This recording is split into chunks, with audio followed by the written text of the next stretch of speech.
InsyaAllah. Subhanallah walhamdulillah wa la ilaha illallah Allahu akbar wa la hawla wa la quwwata illa billahil aliyyil azim. Raditu billahi rabba bil islam dina wa Muhammad sallallahu alaihi wasallam nabiyya wa rasulah. Assalamualaikum warahmatullahi wabarakatuh. Alhamdulillah, kita panjatkan syukur kepada Allah Subhanahu wa taala kerana pada pagi ini Tuhan yang sekalian alam telah memberikan kita kelapangan, keamanan, kekuatan, berkat usia umur yang mana kita gunakan sebaik-baiknya dengan mengingati Allah, mengingati Tuhan dalam segala perkara yang kita lakukan. Subhanallah. Jadi menghadiri majlis ilmu, mengikuti majlis ilmu adalah satu kewajipan, adalah satu belajar. Untuk belajar ini adalah satu kewajipan. Kewajipan yang pertama yang Tuhan telah perintahkan kepada kita, kepada Nabi Muhammad. Nabi Muhammad didatangi seorang malaikat, iaitu malaikat Jibril alaihi salam. Malaikat Jibril atau dalam satu sebut Archangel Gabriel datang kepada Nabi Muhammad di Gua Hira. Jadi malaikat Jibril ni kepada semua Nabi, dia jadi perantara antara Tuhan dan Nabi untuk menyampaikan wahyu-wahyu. Wahyu-wahyu ni maksudnya firman Allah, firman Tuhan kepada Nabi-Nabi untuk disampaikan kepada sekalian manusia. Jadi kalau Nabi Muhammad untuk seluruh manusia, kalau Nabi-Nabi sebelumnya dihantar untuk kaum-kaum tertentu. Jadi nanti kita akan belajar, tentang sejarah Nabi-Nabi. Nanti kita akan cuba berkenal-kenalan, tapi untuk hari ini kita kenal dulu apakah yang disebutkan tentang halal dan haram. Jadi subhanallah, sebelum kita belajar, sebaiknya ni sebagai seorang Muslim, kita kena hafal dan sebaiknya fahami. Sekejap. Ada yang mesej ke?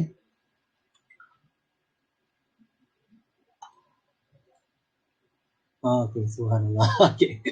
Okey. Selamat pagi, cawaan kepada saudari Izara. Tadi saya tak buka lagi chat kan. Di chat saya sediakan kat depan supaya kalau ada siapa-siapa nak tanya soalan, boleh terus type chat atau buka je lah mikrofon. Buka mikrofon. Pastikan tak ada gangguan bunyi dan sebagainya, atau speaker tu sebaiknya kena pakai earphone. Kalau bunyi kita bila online macam ni, bila suara tu keluar daripada speaker dan masuk semula namai, atau yang jadi humming. Jadi humming atau berganda lah bunyinya. Ni kita belajar sedikit kan. Jadi alhamdulillah dalam pasca PKP perkawalan pergerakan, kita saling beringat bahawa dengan sekarang ni belajar online. Dengan berkat PKP, kalau sebelum ni tak terfikir belajar dari rumah, daripada telefon masing-masing, boleh online kat mana saja kita boleh online. Jadi inilah abad ke-21 yang mana membolehkan, ada teknologi yang membolehkan kita untuk belajar di mana saja. Jadi tak ada alasan kata tak ada masa untuk belajar sekarang ni, atau tak ada pengangkutan nak pergi ke kelas dan sebagainya. Jadi sekarang ni sebelum kita teruskan, sekali lagi saya nak minta lah, macam semalam juga, salah seorang daripada kita untuk bimbing bacaan surah Al-Fatihah sebagai doa juga. Al-Fatihah itu sendiri adalah doa juga kita untuk sebelum kita belajar, sebab kita kena minta bantuan dari Allah. Jadi daripada yang hadir sekarang, saya nak tengok daripada hadir sekarang ada Kak Suryana, Kak Fika, Nur Aisyah, Azara, Nurul, Kaisara. Alhamdulillah, Kaisara kerja ni MBM MBM. Takut salah Kaisara lagi yang kerja MBM. Okey, Kak Zani. Jadi alhamdulillah salah seorang daripada kita. Kaisara dah hafal Al-Fatihah? Maksudnya belum lagi Kita bagi peluang yang belum pernah membimbing baca Al-Fatihah untuk kita perdengarkan. Ini menunjukkan walaupun kita baru menerima Islam, tak mustahil untuk kita belajar bahasa Arab sedikit dan melafazkan surah Al-Fatihah tu. Allah firmankan dalam bahasa Arab yang mana kita boleh belajar maksudnya, insya-Allah. Okey, jadi Kaisara kalau masih bersama, sorry saya main pilih saja. Waalaikumsalam warahmatullahi. Okey Kaisara, just nak bimbing Fatihah kita, bacaan Fatihah kita sama-sama. Nanti saya tunjukkan skrin. Boleh jadi untuk bantu bantu baca Fatihah tu tadi. Macam semalam Izara cuba Izara ada cuba kan semalam. Okay, ya, saya share screen ya. Jangan nervous, okay. Nervous kita santai-santai. Kita kena belajar pendengarkan. Kita kena belajar pendengarkan bacaan kita supaya bila kita ajar anak-anak kita atau kawan-kawan kita yang baru memeluk Islam, maksudnya bacaan kita betul. Subhanallah. Okay, jadi ini tajuk kita hari ini. Okay. Sebelum kita belajar, kita masuk suratul Fatihah 2. Tak nak tukar ni. Lambat.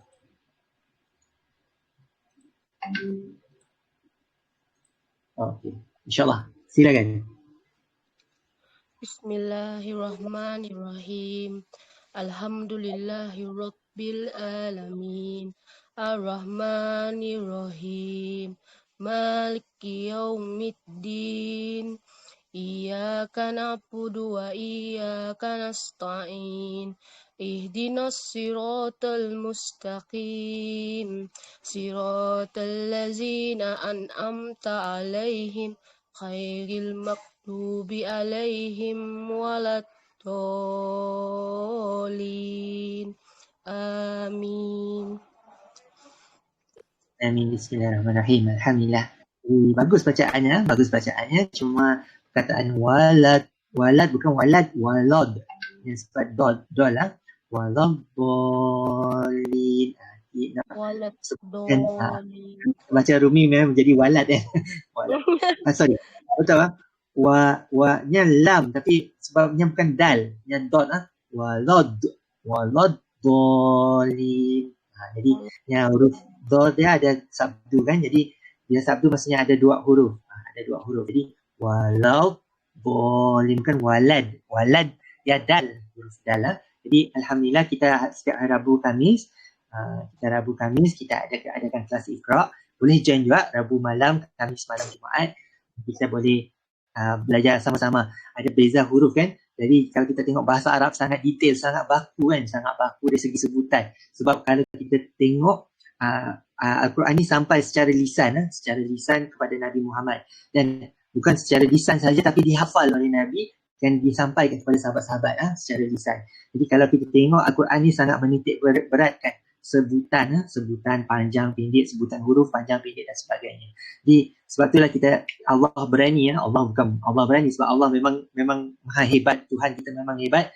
Jadi dia menjamin bahawa Al-Quran ini akan dijaga sampai hari kiamat nanti. Sebab itulah kalau kita tengok siapa-siapa baca Al-Quran, Brosyah bukan kata Brosyah punya Al-Fatihah memang perfect.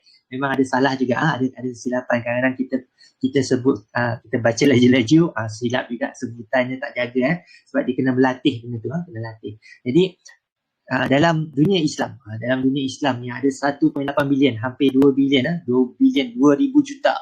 Kalau kita sebut bilion mungkin tak tahu berapa banyak kan. 1,000 juta, 1 bilion. 2,000 juta manusia, hampir 1.89 bilion, mungkin lebih daripada tu yang kita statistik saja kan. Jadi Islam adalah agama yang paling cepat berkembang di dunia, tak perlu dipaksa, tak perlu ini, sebab kita yakin bahawa kebenaran akan mengatasi kebatilan. Kebenaran sentiasa mengatasi pendustaan dan sebagainya. Okey, jadi kerana Allah kita kena belajar Fatihah ni, Allah jamin akan jaga. Jadi kita sekarang ni kalau Brosyah sendiri akan ubah ayat apa semua, memang ada orang akan tegur lah. Contohnya sepatutnya Bismillahirrahmanirrahim. Tapi ada orang tukar Bismillahirrahmanirrahim. Raham bukan Rahim, Raham. Memang ada orang tegur. Bukan Raham lah, Rahim.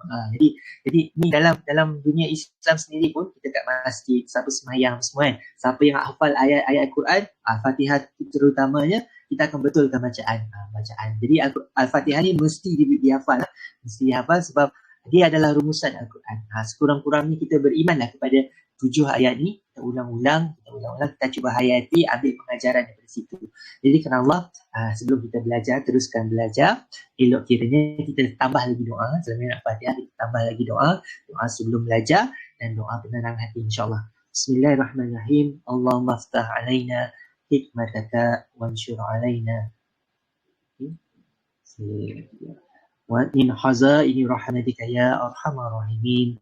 Rabbi syrah li Rabbi zidni ilman warzuqni fahman. Rabbi syrah li sadri wa yassir li amri wahlul 'uqdatam min lisani yafqahu qawli.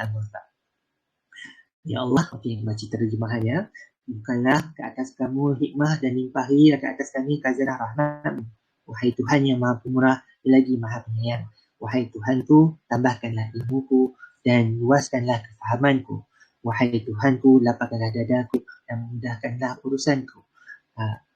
Lepaskanlah simpulan pada lidahku dan semoga kau yang mendengar memahami apa yang dipercakapkan, yang diperkatakan, insyaAllah. Jadi kerana Allah dan seluruhnya lah mabak. Jadi kerana Allah kita kena biasakan diri dalam hidup kita sebagai seorang Islam. Jangan lupa untuk berdoa. Kita ada sembahyang 5 waktu yang mana kita menghadap Tuhan. Kita menghadap macam kita menghadap raja atau YB dan sebagainya. Kita menghadap Tuhan 5 kali sehari. Tapi dalam sembahyang itu kita memang berdoa. Kita kebanyakan doa juga dalam segala perbuatan kita. Bukan apa? Untuk mengingatkan kita lakukan. Kita makan kerana Allah. Kita tidur kerana Allah. Kita belajar kerana Allah. Baca doa ni, belajar doa, belajar kan. Kita belajar kerana Allah. Jadi kita hari ini bukan kerana brosyah yang ajak untuk online untuk belajar atau rasa nak membuktikan sesuatu kepada orang lain ya. Aku ni dah masuk Islam, jadi aku nak tunjuk baik. Tunjuk baik, tu bahaya tunjuk baik dengan orang. Tapi bukan apa, memang kita sepatutnya jadi orang baik. Kita sepatutnya jadi orang yang baik. Sebab kita kena sedar bahawa musuh kita yang sebenar bukanlah manusia-manusia, tapi syaitan. Syaitan itu jin, jin manusia. Manusia lahir dalam keadaan suci bersih, suci bersih iaitu seorang bayi kan, tak tahu apa betul atau salah sebagainya. Tapi dia diajarkan, dibentuk oleh mak bapaknya dan masyarakatnya. Andai kata sekelilingnya semua baik, maka baiklah anak tu kan. Jadi sekarang ni kita kena balik kepada apa yang diajar oleh Tuhan, sebab kita yakin bahawa Allah iaitu Tuhan dan kita tahu apa yang baik untuk kita. Jadi sekarang ni untuk belajar ni satu kewajipan baik untuk kita. Subhanallah. Tolong. Allah. Apa nama? Ada si kecil baru bangun. Dia umur 3 tahun.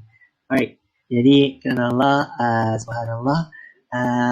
Ini kita lalu semalam, kita nak belajar tentang istilah-istilah. Kita nak tahu apa hukum halal dan haram ni tadi kan. Hukum halal dan haram. Kemudian kita kenal abang kita juga. Okay. Sorry ada gangguan. Tutup buka jadi boleh keluar masuk.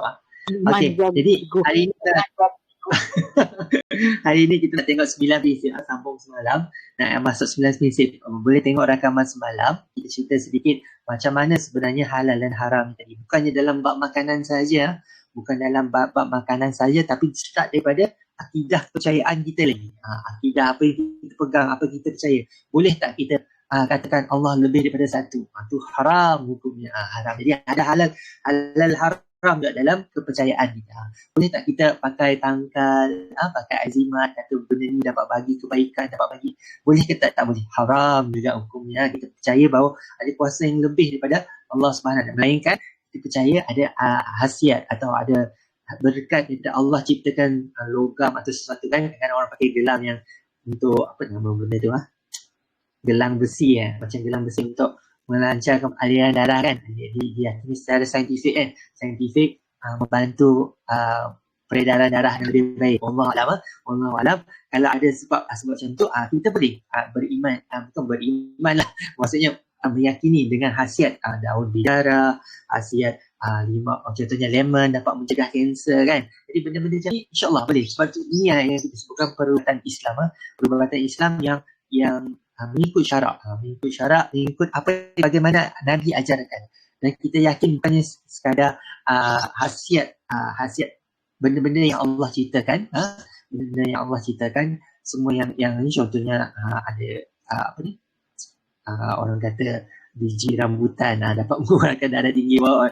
Biji rambutan kalau digoreng wallahualam itu kan, tadi tak pernah cuba lagi lah, tapi wallahualam ada khasiat-khasiat dalam segala yang Allah turunkan, Allah ciptakan.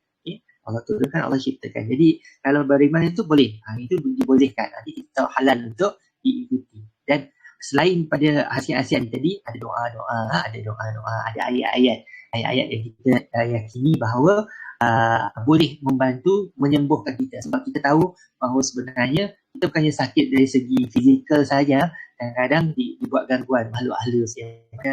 Perubatan sains moden hari ini kadang-kadang tak akan dapat mengubati yang gangguan makhluk halus, kena sihir dan sebagainya, kena santau, kena pukau dan sebagainya kan. Jadi yang macam ni kita memerlukan Allah Subhanahu Wa Taala. Kita kembali kepada Allah, ada ayat-ayat yang kita boleh bacakan. Sebab bangsa jin Al-Quran ni bukannya diturunkan kepada manusia saja, tapi diturunkan kepada bangsa jin juga. Jin pun dapat dengar apa yang telah difirmankan kepada Nabi Muhammad sallallahu alaihi wasallam. Jadi sebab bila mana kita bacakan ayat-ayat, kita bagi peringatan sebagaimana manusia kita bagi peringatan untuk kembali kepada Tuhan, kita boleh peringatkan jin juga. Ni ingat tempat ni kan, siapa Tuhan dan sebagainya. Jin pun ada Islam, ada bukan Islam juga. Jadi ni lah tempat-tempat kita kena betul lah. Jadi ada halal haram dalam konsep akidah ni. Kita cerita semalam lah, konsep akidah, dari konsep perkahwinan, dari konsep jenayah. Kalau jenayah macam mana hukumannya, apa yang halal, apa yang kan. Jadi kena memang segalanya, dan terutama sekali dalam bentuk ibadah. Ibadah ni bermaksud semua benda yang kita lakukan atas nama Tuhan. Kalau kita apa benda yang kita lakukan atas nama Tuhan, mana yang dibolehkan, mana yang tak dibolehkan. Tadi lepas ni kita akan tengok macam mana kita nak menentukan semua benda yang kita buat kena berdasarkan 9 prinsip. Semalam secara ringkas kita perkenalkan siapa Yusuf Al-Qaradawi. Jadi dah berumur 96 tahun. Subhanallah, salah satu tokoh Islam. Bro Syah cek lagi. Ni yang semalam tak sempat nak tunjuk sebab semalam guna telefon saja kan. Jadi nanti kita akan kongsikan slide ni sebagai panduan, sebagai nota dan sebagainya. Okay, untuk bacaan masing-masing lah. Okay. Jadi ni ciri akidah yang benar dari segi kahwin. Bukannya cerai macam tu saja, bukan tinggalkan macam sebenarnya tak halal lah. Macam mana kalau dah bercerai, macam mana apa yang dibolehkan, apa yang halal, apa yang haram kan. Kalau dah kahwin, apa yang halal. Jadi ni benda-benda yang kita kena belajar, bukannya guna logik akal fikiran kita saja kan. Kalau kita ikut norma masyarakat, ada tradisi, itu belum tentu betul lah. Sebab ada tradisi kadang-kadang bercampur aduk dengan kreativiti manusia. Tak ni baik, jadi dia mewajibkan benda yang tak wajib. Jadi subhanallah, ini kita kena fahami, kena belajar. Islam datang untuk membebaskan kita daripada norma masyarakat yang salah. Kita kembali pada yang betul, yang hak lah. Yang hak ni maksudnya yang sebenar-benarnya, sebenar-benarnya baik untuk kita. Yang berhak menentukan apa yang baik untuk kita sebenarnya adalah pencipta kita. Siapa pencipta kita? Allah Subhanahu Wa Taala, Tuhan kita. Allah adalah perkataan bahasa Arab untuk Tuhan, atau English ni God, kalau Cina Tenchu, kalau beriban petara kan. Jadi kita hanya tukar saja nama dia. Jadi rujukan, dan Allah ada 99 nama. 99 nama yang disebutkan dalam Al-Quran. Yang kita baca dalam Al-Fatihah ada 2 nama dah. Ar-Rahman, Ar-Rahim, yang maha pemurah, yang bagi kita oksigen tanpa keluarkan bil kan, yang bagi kita cahaya matahari kan. Walaupun matahari itu sangat panas, tapi atas takdir Tuhan, atas pemurahan Tuhan, kita tak rasa pun tak terbakar pun dengan matahari kita kan. Tak terbakar atau tak at least kita tak sejuk dia. Kesejukan kalau tak ada matahari, kita kesejukan. Jadi subhanallah, ini semua pemurahnya Allah. Dan Ar-Rahimnya Allah maha kasih sayang. Allah bagi kita panduan, iaitu Al-Quran. Itu Nabi kita, hadis kan. Nabi kita dicatatkan segala amalan, perbuatan, percakapan, segala dituliskan, ditengok oleh sahabat-sahabat, ditengok oleh sahabat-sahabat, oleh isteri baginda, dicatatkan dalam hadis, banyak hadis. Mau belajar kan? Masih kecil mau belajar je. Tengok slide. Okay. Jadi ni konsep ibadah dan sebagainya. Jadi dalam bersuci, apa semua dibolehkan, yang disunatkan, yang diharamkan. Okay. Banyak benda. Kemudian ni tadi Yusuf Al-Qaradawi. Semalam kita ceritakan sedikit lah tentang Yusuf Al-Qaradawi ni sebagai seorang yang berasal daripada Mesir, Egypt bukan Arab Saudi, Egypt, Mesir, yang ada piramid dan sebagainya kan. Dia nama asalnya bukan Al-Qaradawi. Al-Qaradawi itu hanyalah gelaran sebenarnya kampungnya. Jadi kalau orang kita ada ilmuwan orang Sarawak, Syahriman As-Sarawaki. Contohnya kita sebutkan daripada Sarawak kan. Di Sarawak. Jadi Al-Qadawi itu menunjukkan tempatnya. Alah, ni mas alah. yang mau main. Nak cek. Bapak sihat kelas. Okey? Oh. Okey. Sekejap. Sorry ya, sekejap.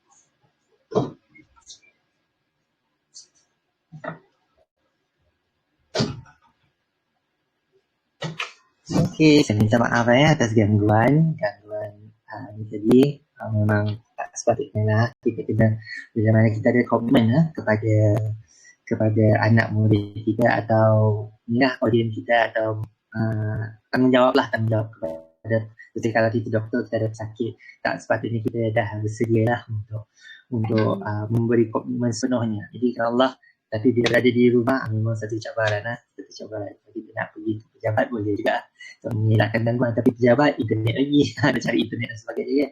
Okey, subhanallah. Ini subhanallah, ada Kak Syarina sama. Okey, siapa lagi Kak saya tak tengok lagi. Okey, semua dah Kak Syarina, baru Kak Syikin juga. Okey, tanya Kak Syikin sama-sama join kita hari ini. Jadi ni kita perkenalkan siapa Yusuf Al-Qaradawi yang memperkenalkan 9 prinsip macam mana nak menentukan halal dan haram. Di semalam kita sebutkan ada kitab yang terkenal beliau yang sampai hari ini digunakan, Halal wal Haram fil Islam, halal dan haram dalam Islam. Jadi digunakan, banyak diterjemahkan dalam banyak bahasa yang menjadi rujukan kita hari ini untuk menentukan macam mufti setempat kita pun merujuk kepada beliau. Jadi kalau kita tengok Yusuf Al-Qaradawi ni, kalau dalam Muslim 500 antara tokoh-tokoh Muslim yang ada hari ini, yang masih bersama kita hari ini, dia disenaraikan dalam ranking ke-31. Dia ni tahun ni lah, tahun 2022. Sebelum ni mungkin ranking dia tinggi lagi, tapi dengan masa banyak lagi tokoh-tokoh baru yang muncul. Jadi Islam terkenal dengan tradisi keilmuan kelima tu memang ada. Kita raikan semuanya. Jadi kalau tengok Yusuf Al-Qaradawi ni pun diiktiraf di Malaysia. Dia pernah dapat anugerah kecemerlangan sarjana daripada UIA, Universiti Islam Antarabangsa Malaysia, di BTL. So ni disampaikan oleh Agung sendiri lah rasanya kan. Disampaikan oleh Agung sendiri. Yang mana tapi kita kena fahami kebanyakan orang yang berpengaruh, tokoh-tokoh Islam yang berpengaruh, macam kita selalu dengar nama Zakir Naik sekarang ni tengah diburuk, macam Zakir Naik tengah diburuk oleh negara di India, macam Yusuf Al-Qaradawi pun diburuk oleh negaranya sendiri. Sebab dia lantang bersuara. Kalau benda tak betul, pemimpin tak betul, kita pernah dengar Arab Spring Yusuf Al-Qaradawi antara seorang tokoh ilmuwan yang sarjana yang bersuara, kata salah benda ni dari segi Islam, salah kita menjatuhkan pemimpin yang dipilih oleh rakyat. Masa tu Mursi masa tu dijatuhkan oleh kerajaan tentera Asisi. Jadi bila bersuara dikepung, masuk dalam Interpol Yusuf Al-Qaradawi masuk dalam Interpol. Tapi alhamdulillah umurnya dah 96 tahun 2017 yang lalu, 5 tahun yang lalu dah dikeluarkan. Dia bukan ni tadi maksudnya orang-orang bila kita buat baik ni memang banyak fitnah, maksudnya benda yang tak betul lah, katakan pengganas dikaitkan dengan Ikhwanul Muslimin dan sebagainya. Ikhwanul Muslimin bukan satu gerakan keras, tapi dia menentang kepada kezaliman. Sebab Ikhwanul Muslimin adalah parti yang itu tadi, parti sekarang ni Mursi tadi parti yang Mursi. Jadi kalau kebanyakan ilmuwan kita ni dia cuba memilih untuk memang tak berniat, tapi mana yang betul dia akan disokong. Jadi Yusuf Al-Qaradawi ni kita tak payah tengok yang macam mana cara hidup dan sebagainya, tapi banyak menulis buku, banyak memegang pelbagai jawatan dalam ni kan sekarang ni dia duduk kat Doha, Qatar. Kat Doha, Qatar salah satu negara kaya juga dekat Arab Saudi, dunia Arab, tanah Arab. Yang mana kalau kita tahu Mekah Madinah tu dekat Arab Saudi ya. Mekah dan Madinah dekat Arab Saudi. Kalau Mesir ni yang ada Alexandria yang piramid dan sebagainya kan. Jadi Al-Qadawi daripada sanalah, daripada Mesir ya. Jadi subhanallah, kita kena tahu sikit tentang geografi dan ni sikit lah sebab kita belajar ni kan tanah tempat asal Nabi kita, Nabi Muhammad SAW. Tapi Nabi Muhammad daripada Arab Saudi, bukan daripada Mesir tadi ya. Bukan daripada Mesir tadi ya. Mesir tempat lain ya. Okay, tempat lain insyaAllah. Tapi tanah Arab yang sama. Okay, alright. So kita hari ini terus masuk kepada 9 prinsip halal dan haram menurut Yusuf Al-Qaradawi. Okay, jadi kita kena faham kalau nak menentukan halal haram ni, kadang kalau bab makanan mungkin kita boleh rujuk kepada contohnya benda-benda yang benda-benda yang unik lah, macam contohnya kat Sarawak ni yang kaum Melanau yang kita sebut semalam makan ulat bulong. Kalau ikut asal segala benda yang makan bangkai haram untuk makan. Binatang yang makan bangkai termasuklah cacing, termasuklah tadi ya. Tapi ulat bulong ni sebab dia dalam pokok, tu antara yang membenarkan sebab dia bukan makan bangkai, dia makan pokok tu tadi. Dia makan pokok lah. Makan pokok. Jadi kalau bukan pokok tu yang dia terkeluar walaupun bentuknya dalam bentuk cacing. Tapi itulah tadi, kalau di Sarawak dari segi fatwanya kita cuma kongsikan dalam grup kalau adalah kan, sebab memang ada orang Melanau kat sini kan. Jadi ulat bulong goreng dengar orang kata makan macam keropok kan. Wallahualam. Okay. Kalau macam kita yang tak biasa kan, tengok cacing memang tak dapat makan. Tapi kalau siapa yang dah biasa daripada kecil, itu tak ada masalah. Diperbolehkan. Apa yang geli tadi haram lagi. Ya, haram lagi untuk makan. Jangan kita nak fear factor. Okay, orang kata kan fear factor, nak cuba sekalinya. Tak, kita kena berwaspada dalam pemakanan. Tapi kalau kita tak pasti, nanti kita tengok salah satu prinsip kita tak pasti ni halal ke ni haram, tinggalkan saja. Maksudnya kita akan lebih selamat kalau kita tak tahu apa hukumnya kan, syubhat ni halal ke haram. Nanti kita tengok itu salah satu prinsip. Tapi kita masuk dulu yang asalnya. Dalam segala perkara, hukum asal untuk semua benda harus atau nama lain dia mubah. Contohnya makan, wajib tak wajib? Halal ke haram makan? Makan pada asalnya harus, mesti makan sebab kita kena kena makan untuk hidup. Jadi harus hukum asalnya. Nak kata wajib, kita boleh berlapar kan? Tapi taklah sampai kebuluran kan. Kalau kebuluran jatuh haram, mudarat. Kalau mudarat jatuh haram. Jadi harus untuk kita makan. Jadi sama juga untuk tidur, untuk berjalan kaki, untuk naik kereta, untuk apa-apa sajalah. Hukum asalnya memang harus untuk segala benda. Jadi melainkan yang memang Allah dah sebut haram, yang Allah sudah sebut ini halal bagi kita kan. Contohnya hubungan suami isteri. Bila dah berlaku hubungan suami isteri, halal baginya untuk tengok aurat masing-masing, untuk buat apa-apa je lah, kecuali adalah benda-benda yang diharamkan untuk suami isteri. Itu boleh belajar apa yang benda yang diharamkan untuk suami isteri. Contohnya menyamakan suami atau isteri dengan adik isteri lah, terutamanya dengan maknya, dengan adik-beradiknya. Contoh kita buat persamaan tu sangat ditegang untuk suami buat ni. Jadi kalau siapa suami-suami kita yang ada ni kena ajarkan lah, jangan membanding-banding. Sama je perangainya macam mak. Itu salah sebenarnya. Nauzubillah. Kita minta kena taubat cepat lah. Kalau kita buat, kena taubat cepat. Allah tegah kita daripada buat benda-benda yang ni tadi, sebab dia akan mendatangkan mudarat dalam hubungan keluarga tu. Sebab tu kita katakan tadi halal dan haram bukan dalam makanan saja, dalam hubungan suami isteri, dalam akidah tadi, dalam semua segala aspek ada halal dan haram. Tapi janganlah kita fikirkan ni satu kesilapan, satu mitos banyak sangat benda haram dalam Islam. Banyak sangat benda haram. Padahal pada hukum asalnya semua harus. Itu harus. Hukumnya asalnya harus. Maksudnya halal lah untuk dibuat. Harus ni maksudnya halal untuk dibuat. Halal untuk dibuat pada asalnya. Alright. So, tu hukum pertama. Okay, saya nak buka nota. Kalau ada poin-poin yang saya tertinggal. Okay. Kita cuba habiskan sebelum 11.30. Ada 9 poin. Sepatutnya semalam dah cover at least berapa poin. Tapi oleh kerana semalam terlewat terusan kat hospital KPJ semalam. Jadi nak tangguh kelas pun dah bagi tahu semua orang dah 11 kan. Datang awal kat hospital tapi tak dapat serta awal.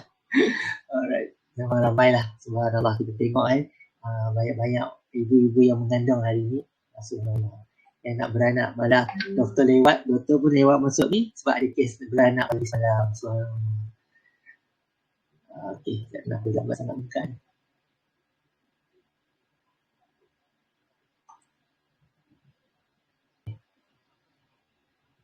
Saya tutup dulu WhatsApp.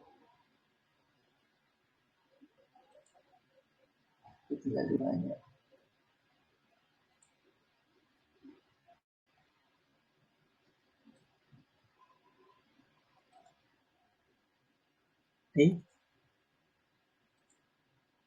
Sementara dia buka, kita masuk dulu lah poin seterusnya.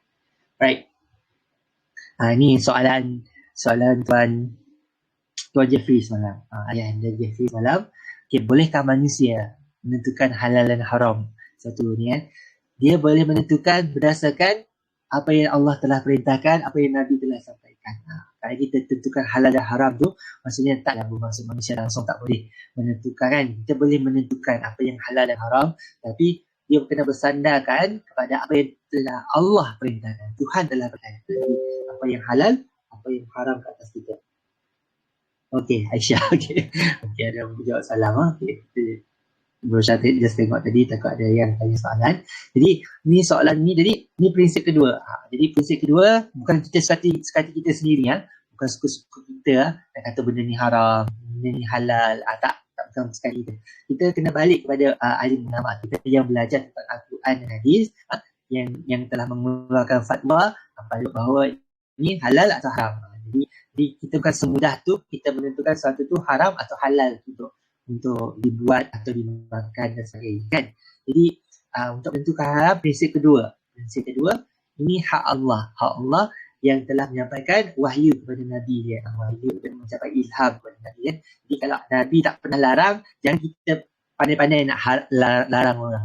Contohnya Nabi suka dengar bila Nabi datang ke Madinah, dari baru berhijrah daripada kota Mekah ke Madinah, di mana 13 tahun cuba untuk dakwah keluarga sendiri kan.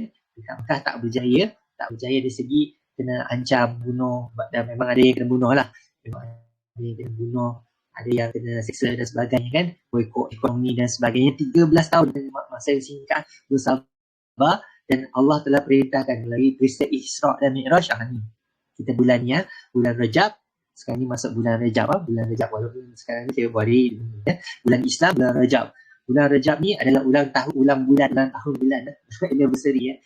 anniversary peristiwa Isra' Mi'raj, yang mana Nabi dalam satu malam bergerak daripada kota Mekah, daripada tempat tinggalnya ke kota Madinah, nak pergi ke Baitul Maqdis di Palestin, terus naik ke Sidratul Muntaha, berjumpa dengan Allah melalui neraka dan syurga, terus berjumpa dengan Allah Subhanahu Wa Taala.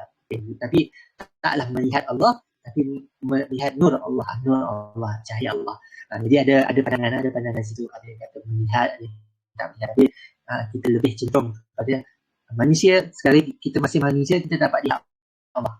Tapi dengan izin Allah, bila mana ahli-ahli syurga nanti, nikmat yang paling besar yang Tuhan boleh bagi adalah dia bagi jumpa, tengok Allah. Macam mana wajah Allah. Allah sebut Allah ada wajah, Allah ada tangan dalam Al-Quran sendiri kan. Tapi kita tak dapat bayangkan. Tak guna untuk bayangkan. Tak ada makna juga kita nak bayangkan macam mana Allah mendengar, macam mana Allah melihat. Adakah menggunakan mata, telinga? Tak. Macam manusia kan. Kita tak boleh kata Allah macam manusia. Ini haram. Allah macam manusia. Perlukan anggota. Sebab dia yang bagi. kemampuan untuk mendengar, kemampuan untuk melihat. Jadi semuanya kepada Allah. Apa ni? Oh, okay, just maklum ya. Tengok apa yang dimesejkan. Okey. Waalaikumsalam. Okey, Ustaz, saya nak tanya, rakan sekerja saya main nombor ekor dan dia menang nombor tu, dia belanja makan KFC satu office, adakah saya boleh makan? Adakah dikira haram? Maaf jika aib rakan. Okey, subhanallah. Okey, jadi kena Allah, kalau dia belum lagi Islam, itu memang perkara biasalah. Kalau belum lagi Islam, perkara biasa bagi dia untuk main nombor ekor. Tapi kalau dia Islam, memang satu kesalahan. Islam suruh kita cari rezeki yang halal dengan kudrat kita, dengan kekuatan kita kan. Bukannya ambil jalan mudah, main beli nombor, main tilik nasib, main nasib. Beli nombor sebab benda yang merugikan, yang menagih boleh tertagih juga judi ni kan. Jadi haram untuk main judi. Tapi dari segi pertanyaan tadi, boleh tak makan tak makan boleh tak makan tak makan. Jadi sebaiknya sepatutnya kita ada nilai dakwah. Nilai dakwah bila mana sumbernya haram, tak menjadikan benda itu halal.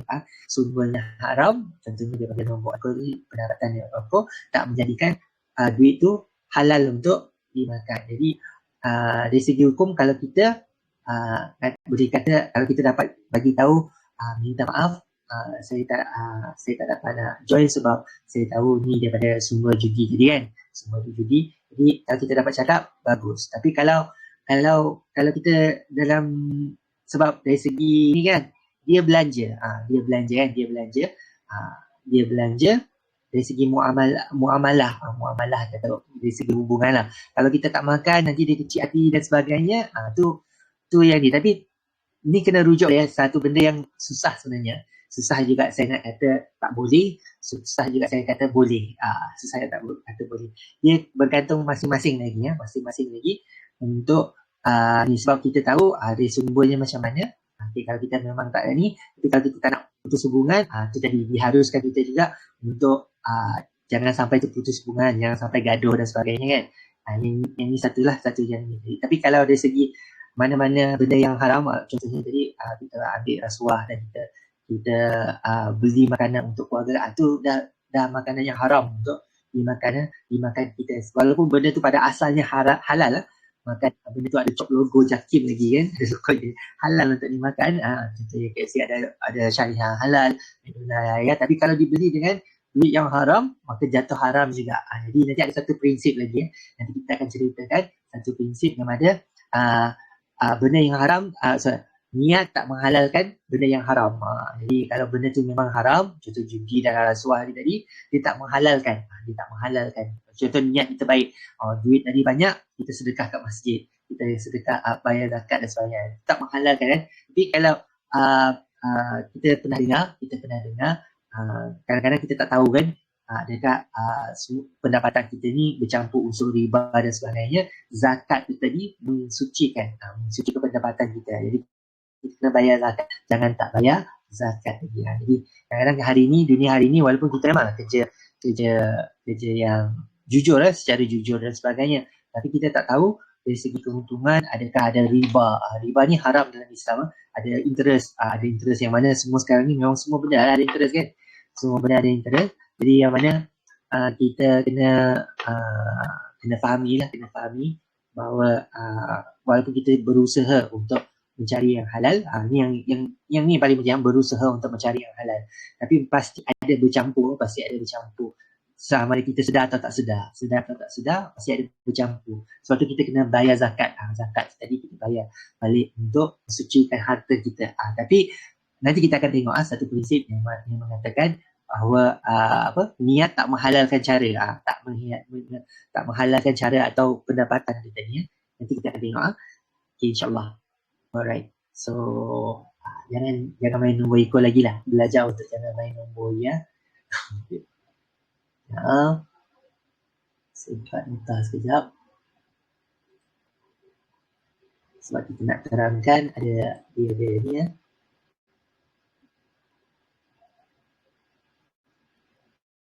Okay.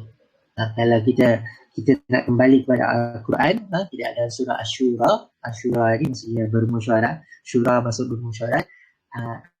21 boleh buka Al-Quran siapa yang ada terjemahan. Ni Bashar bukannya reka-reka, memang dalam Al-Quran sendiri, Allah sendiri sebut.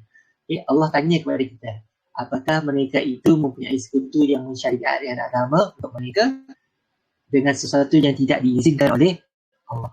Jadi kat sini kita tengok dalam dunia dalam sejarah kita, orang kata benda ni haram dan ni kan, tapi yang selayaknya sebenarnya adalah Tuhan sendiri yang menentukan apa yang halal haram kepada kita. Jadi kita kembali kepada Al-Quran dan hadis ini.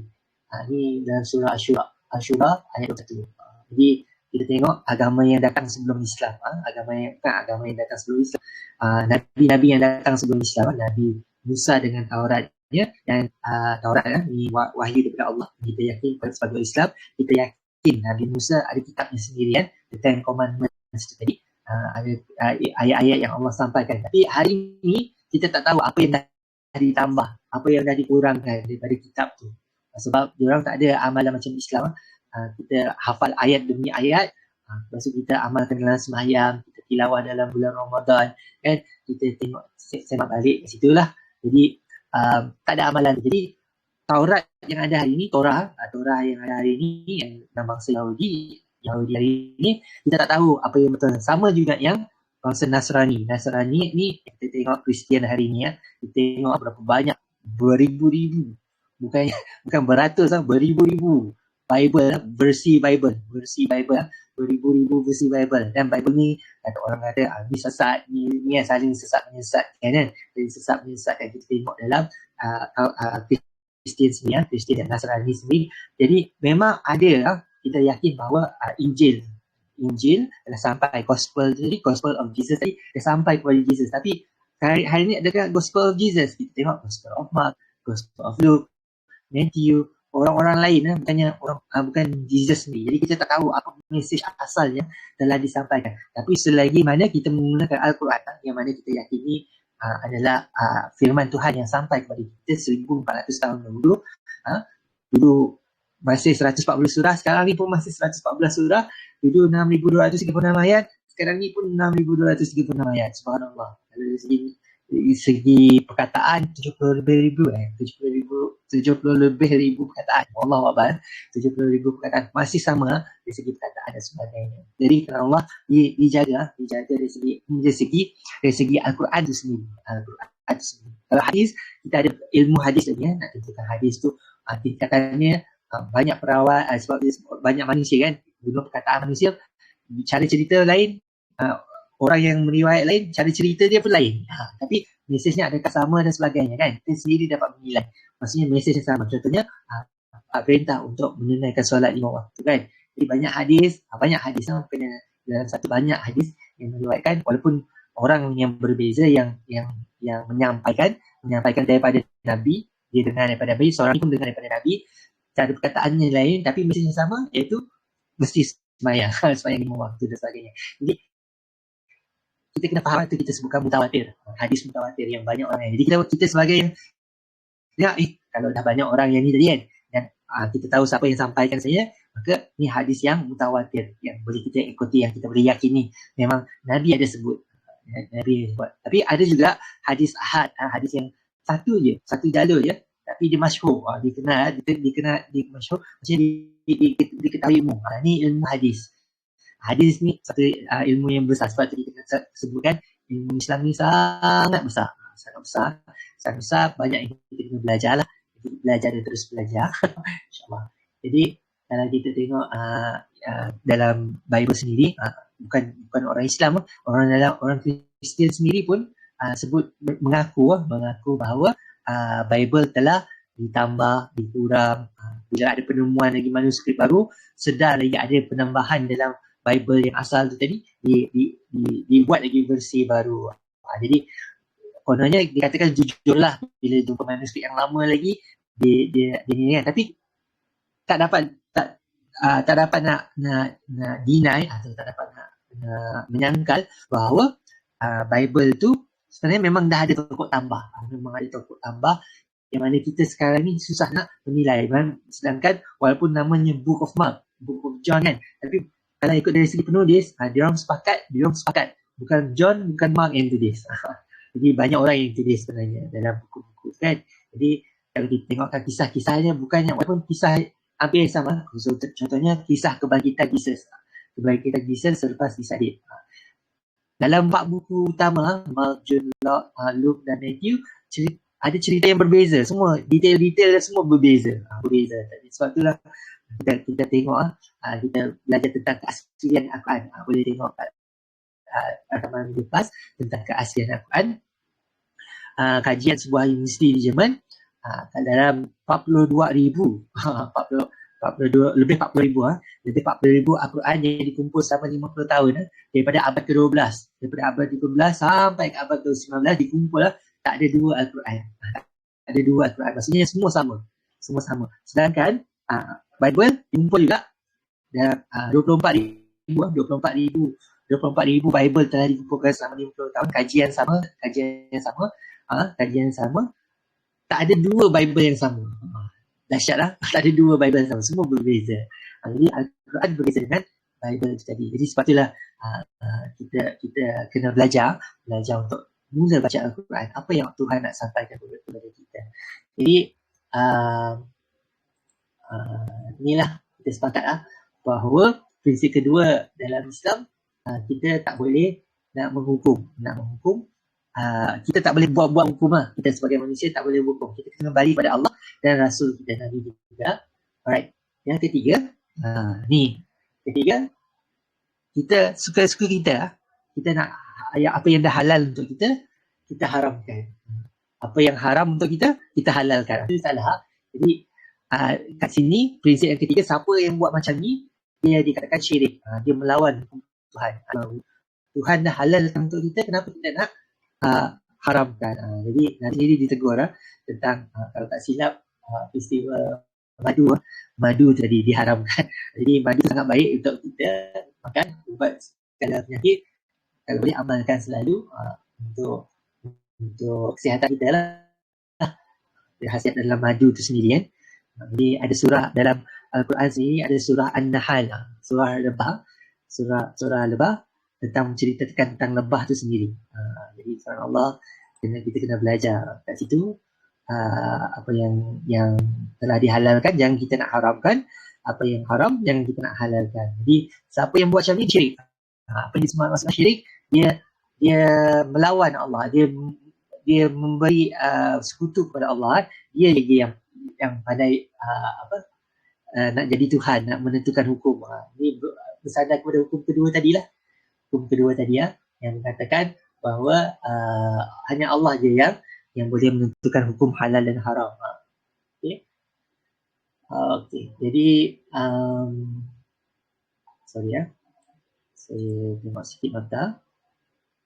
Okey, kita kembali ada ni daripada Muslim, hadis. Ni bila kita sebut hadis, ada yang merawikan, ada hadis Bukhari, ada hadis Muslim, ada hadis Abu Daud. Jadi yang saya nak share sekarang ni hadis Muslim dan Abu Daud. Ada dalam 2 riwayat. Dalam hadis saya Muslim pun ada, dalam Abu Daud pun ada.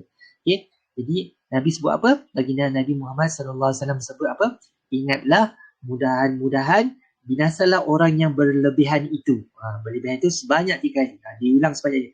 Jadi apa yang dimaksudkan Nabi? Aku ciptakan hamba-hambaku ini dengan sikap yang lurus. Yakni Hanif. Ini bangsa ni yang lurus, yang jujur. Tetapi mereka ditarik syaitan. Maka syaitan ini memisahkan mereka dari agama mereka dan mengharamkan atas mereka sesuatu yang aku halalkan kepada mereka, serta mempengaruhi supaya mereka syirik kepadaku dengan sesuatu yang tidak aku turunkan kepadanya. Ini diterangkan Nabi sendiri. Nabi terangkan kenapa orang yang tadi berlebihan. Orang yang berlebihan, contohnya tadi, dia lagi yang mengharamkan benda yang halal, mengharamkan benda yang halal, mengharamkan benda yang halal dan menghalalkan benda yang haram. Jadi ini orang-orang yang berlebihan. Jadi dalam dua hadis Nabi sebutkan janganlah kita berlebihan dalam menentukan hukum. Kita kena kembali kepada alim ulama kita, mufti kita. Kalau kat Sarawak kita rujuk mufti Sarawak. Kalau tak ada mufti Sarawak, tak ada keluarkan fatwa, kita balik ke mufti kebangsaan. Tak ada mufti kebangsaan pun tak ada keluar, kita tengoklah mufti dunia. Dalam dunia pendapat pandangan dunia, apa pandangan berdasarkan Al-Quran dan hadis. Jadi macam inilah cara kita menentukan hukum tu halal atau haram. Jadi kadang-kadang tadi tanya kan, tanya tentang apa ni? Tentang boleh tak makan makanan yang orang belanja daripada duit judi, yang duit haram duit haram asalnya kan. Dari segi hukum, bukan saya sendiri yang menentukan hukum. Kita tahu bila mana walaupun asalnya makanan tu halal untuk dimakan, ada cud dakim dan sebagainya, tapi kalau dibeli dengan duit yang haram, maka jatuh juga haram untuk dimakan. Jadi kena belajarlah kata-kata, tapi jangan sampai bergaduh. Ni kadang-kadang silapan kita. Kita terlalu jumud, terlalu ni tadi, sampai kita terus bergaduh lagi dengan orang tu. Orang tu nak belanja, tapi kita sepatutnya gunakan peluang tu untuk dakwah, untuk katakan dia tak baik judi ni sebenarnya kan. Walaupun memang rezeki dia lah, kita katakan rezeki dia kan, ada kebetulan, tapi itulah tipu daya syaitan kan. Orang yang diberi dengan mudah wang ringgit kan, dapat duit daripada judi, daripada rasuah, duit pun cepat habis. Tak berkat kat situ. Jadi kerana Allah, kita kena belajar untuk beringat-ingat dalam tadi. Sebaiknya disedekahkan aja lah semua. Kalau kita dapat duit yang haram ni, kita sedekah kepada orang lain lagi. Okey. Jadi faham prinsip ketiga? Boleh faham prinsip ketiga? Pukul 11.50. Kita ada 6 lagi prinsip. 6 lagi prinsip. Tengok prinsip keempat. Okey. Prinsip keempat, perkara yang halal menafikan keperluan kepada yang haram. Jadi kita kembali kepada macam mana Al-Qadawi pun jelaskan. Dia menyatakan bahawa setiap perkara yang diharamkan Allah pasti ada gantinya kepada sesuatu yang lebih baik. Itulah salah satu bentuk rahmat dan kelembutan agama Islam. Okey. Jadi kat sini kita tengok kita tengok bahawa kadang-kadang contohnya arak boleh memanaskan badan, contohnya bagi orang yang negara sejuk kan. Tapi Allah dah ciptakan banyak lagi selimut, dengan teknologi ada alat pemanas dan sebagainya. Kita gunakan ilmu kan. Ilmu yang kita ada, kita dah ni. Jadi macam mana kita nak gunakan alasan minum arak untuk memanaskan badan tadi kan. Jadi pastinya dalam dunia ni, apa yang telah Allah haramkan, contohnya daging, macam tak ada daging lain selain pada daging khinzir, daging babi, ada daging lembu, ada daging kambing, ada daging unta, ada daging burung, daging ayam kan, daging ayam. Jadi banyak lagi daging lain yang boleh kita makan, yang halal untuk kita makan. Jadi jangan kita fikirkan haram saja. Kita kena faham satu prinsip bahawa kalau Allah haramkan sesuatu, ada keburukan padanya, dan kalau ni tadi diharap ada gantinya. Allah akan ada gantinya untuk memenuhi keperluan tu tadi. Untuk memenuhi keperluan tu. Jangan semudahnya untuk mengharamkan sesuatu yang dah halal tadi. Dan kalau dah haram, jangan kita nak dekati. Dekat pun jangan. Jadi boleh tak jual arak? Kita tak minum, kita jual kan. Jadi kalau kita dah mendekati, itu tak boleh juga. Tak boleh. Kita terlibat juga dengan benda-benda yang haram, kita jual nombor ekor kan. Kita tak beli nombor ekor, kita jual nombor ekor. Pun haram juga hukumnya sebab kita mendekati yang haram tadi. Okey. Jangan nak cuba yang macam ni lah. Alright. So ada contohnya, kalau dalam contohnya banyak panjang cerita lah. Boleh faham yang keempat ni tadi kena faham prinsip keempat. Kalau dah diharamkan tu tadi, maksudnya Allah mesti ada ganti dengan benda yang lain lah. Benda yang lain. Tapi kadang-kadang ni pengalaman sendiri kalau dalam bidang perubatan, hari ini bagi siapa yang cesarean, kalau dalam tu berdarah, kita nak elakkan pembekuan darah dalam rahim yang baru dibedah tadi kan. Injection yang dibagi tu tadi ada dua pilihan. Satu yang halal, satu yang ada unsur haram. Daripada unsur genetik khinzir lah, genetik babi tadi kan. Yang babi. Ada dua unsur ni. Tapi yang halal ni tadi diketahui ada side effect. Diketahui ada side effect. Yang haram ni tadi dijamin selamat lah, dikatakan selamat tadi. Jadi kalau dalam konteks macam ni kita nak buat pilihan. Jadi adakah kita pilihkan yang ada side effect atau kita pilih yang selamat tadi. Jadi segi keselamatan, sebab ni kita utamakan keselamatan lah kan. kita utamakan keselamatan. Tapi masih kalau siapa yang betul-betul nak menjaga, itu sebab tu dari segi hukum. Dari segi hukum tak dapat nak ni. Dan kalau contohnya tadi kita nak nak macam mana dia cakap? Nak menentukan hukum ni tadi, tu kita kena kembali kepada Al-Quran dan hadis. Jadi kalau contohnya babi tadi memang haram bagi kita. Dan kita tengok prinsip keempat tadi, pastinya Allah akan ganti sesuatu yang dapat melaksanakan fungsi yang sama. Jadi bergantung kepada kita manusia lagi untuk mencari apa bahan tu yang dapat menyembuhkan diri. Jadi ini tanggungjawab orang yang dalam bidang perubatan siapa-siapa yang dalam bidang farmasis, perubatan dan sebagainya. Bila mana kita ketahui dalam option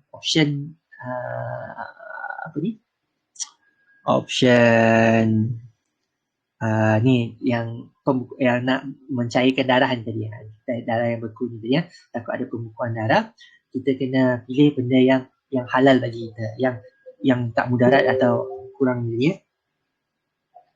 Okey, ada soalan daripada Tuan Jeffrey. Jangan buka chat pula. Nampak pop up saja. Alright. Ni tak ada. Okey, subhanallah. Okey.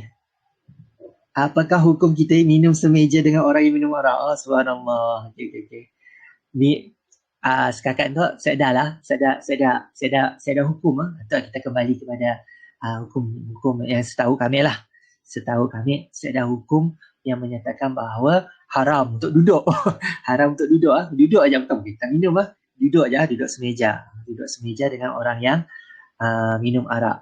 Tapi sebaiknya kalau kita ada kawan-kawan macam ni, kita kena jauhilah sebenarnya. Kena jauhi. Tapi kalau niat kita untuk dakwah, untuk jaga hubungan dan sebagainya, maka diperbolehkan. Dari segi berkawan atau duduk semeja, pastinya tak ada yang mengharamkan. Kita jangan mengharamkan benda yang tak ada disebutkan oleh Nabi secara terus terang. Yang haram, yang jelas haram, minum arak itu sendiri. Tapi bila mana perkara-perkara yang mendekati kepada perbuatan minum arak itu tadi, kita kena belajar untuk menjauhi. Tapi bukan dikatakan siapa yang duduk semeja tadi terus jatuh haram juga. Kita tak boleh katakan terus haram. Jadi kat sini dia kena bergantung dengan niat juga. Tapi niat juga tak menghalalkan cara. Jadi kita takut, kita risau daripada kadang-kadang budaya dalam masyarakat minumlah sikit kan, sombong je kan, tak nak minum dan sebagainya. Kita meletakkan diri kita dalam posisi susah nak menolak orang dah ni dia kan. Jadi kalau kita tak minum, dikatakan sombong, dikatakan ni sebagainya.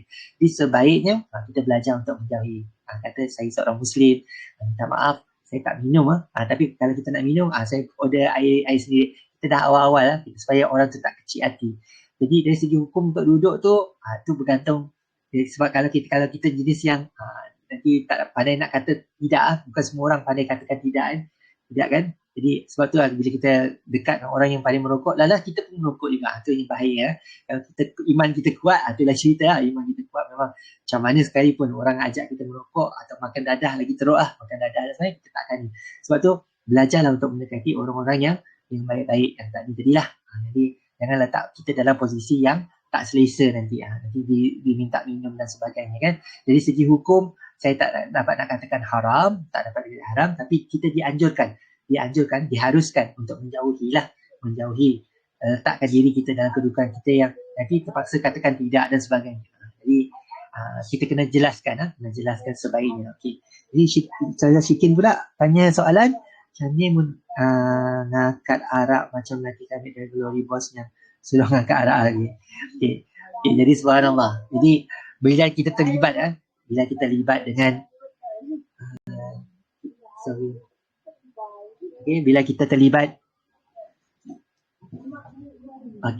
bila kita terlibat dengan benda-benda yang haram, contohnya tadi macam driver contohnya kalau memang kita tadi banyak kerja yang kita buat, saya dah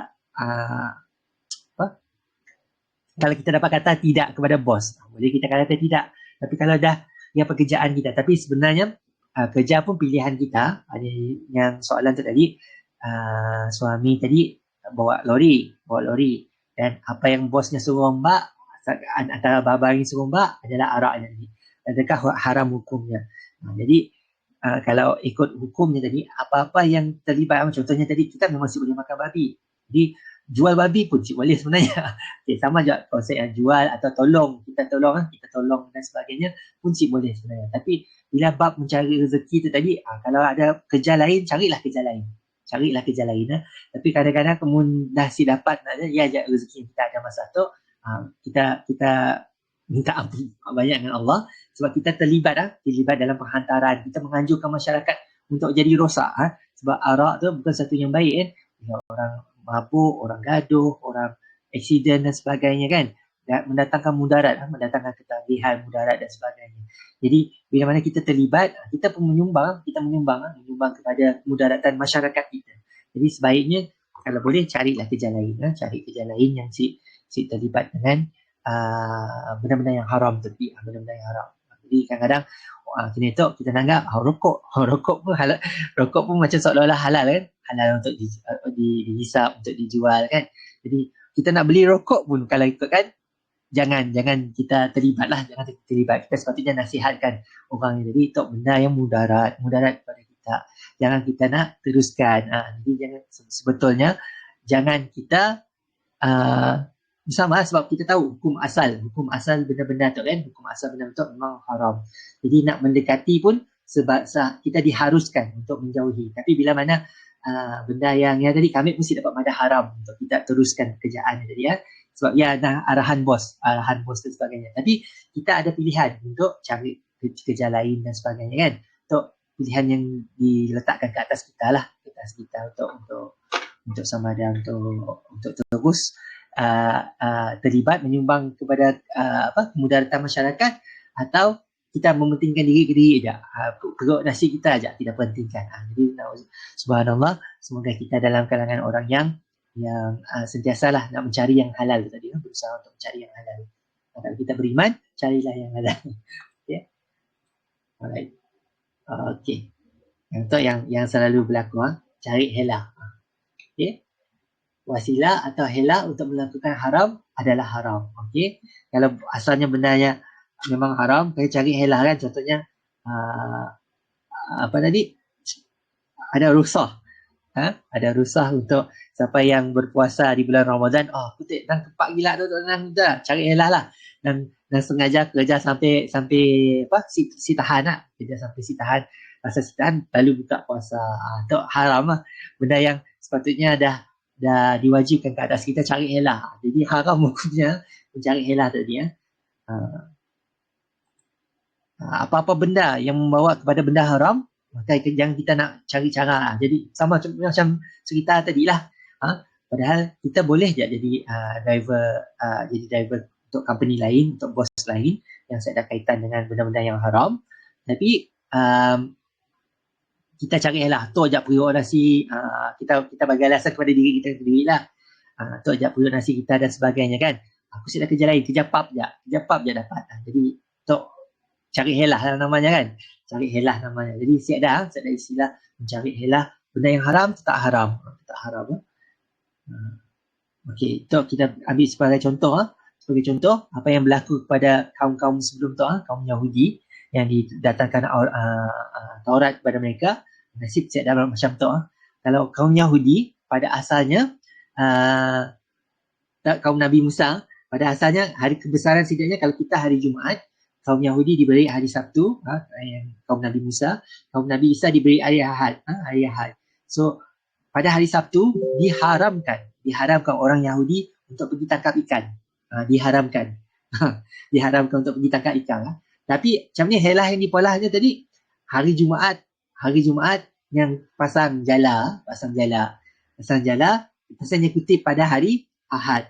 Jadi Allah ubah sidak tu apa yang Allah hukum dulu dahsyat nasib baik hari tu saya hukum Allah siapa yang melanggar hukum Allah terus dihukum terus apa yang terjadi kesidaknya ditukar jadi beruk. Sini dicatatkan dalam suratul Baqarah ayat 65. Jadi suratul Baqarah ayat 65 boleh buka surah yang kedua dalam Al-Quran, surah yang paling panjang dalam Al-Quran ayat 65. Allah cerita tentang kaum Yahudi yang mencari helah untuk melanggar hukum Allah. Jadi jangan kita cari helah macam kaum Yahudi tu tadi. Sebab apa kena Yahudi banyak dicerita dalam Quran? Dia tu adalah kaum yang banyak disampaikan perintah-perintah Tuhan dan setidaknya langgar. Ada Nabi setidaknya bunuh. Oh, na'udzubillah. Jadi ancam untuk bunuh dan sebagainya kan. Jadi daripada Nabi Yunus kan, dikap ke laut. Kemudian nasib diselamatkan oleh Allah dari ikan Nun. Kaum Nabi Musa, bapaknya kediri kan. Fir'aun kediri kejar, laut terbelah dan sebagainya. Semua dia nak membunuh Nabi-Nabi masing-masing kan. Jadi subhanallah. Kita dengar di situ lah. Dengar di situ tentang okay, Kak Syikin ada respon. Okay, terima kasih atas pencerahan. Okay, sama-sama. Sama-sama. Okay. Kami tu saya ada 2 gig phone. Jadi bila nak terpaksa tukar window kat komputer untuk baca mesej. Okay, jadi di situ kita nanggak Allah sebutkan jangan kita nak mencari helah dalam menghalalkan benda-benda yang telah diharamkan oleh Allah.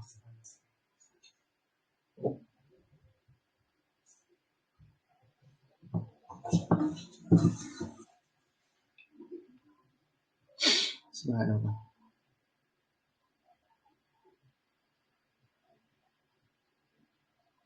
Okey. Contohnya atau kita apa contoh yang diberi oleh Al-Qadawi dalam bukunya. Okey. Beberapa contoh helah adalah meletakkan nama perkara yang haram bukan atas namanya yang sebenar. Contohnya adalah arak yang ditukar kepada nama selain arak ataupun mengubah bentuk rupanya tapi masih kekal hakikat perkara tersebut. Contohnya adalah melakukan bentuk-bentuk helah ribawi. Jadi di situ disebutkanlah bila contoh jadi alkohol 3%, 6% kan. di sisi disebutkan sebagai arak tapi disebut bahasa ditukar nama lah. Mentukar nama pun masih jad sifat yang memabukkan kan. Bila mana memabukkan haram bagi kita untuk mengambilnya. Okay. Alright. So boleh faham prinsip kelima? Okay, jangan cari helah. Okay, tu. Niat yang baik tidak dapat menghalalkan yang haram. Tadi cerita pasal helah.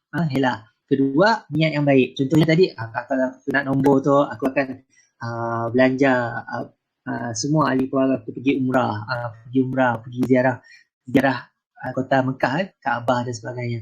Atau aku akan bayar zakat. Contohnya jadi kan. Jadi, niat yang baik tidak akan menghalalkan yang haram. Betul. Prinsip ke-6. Jadi jangan kita kerana sesuatu kita boleh menghalalkan sesuatu lah, menghalalkan sesuatu yang untuk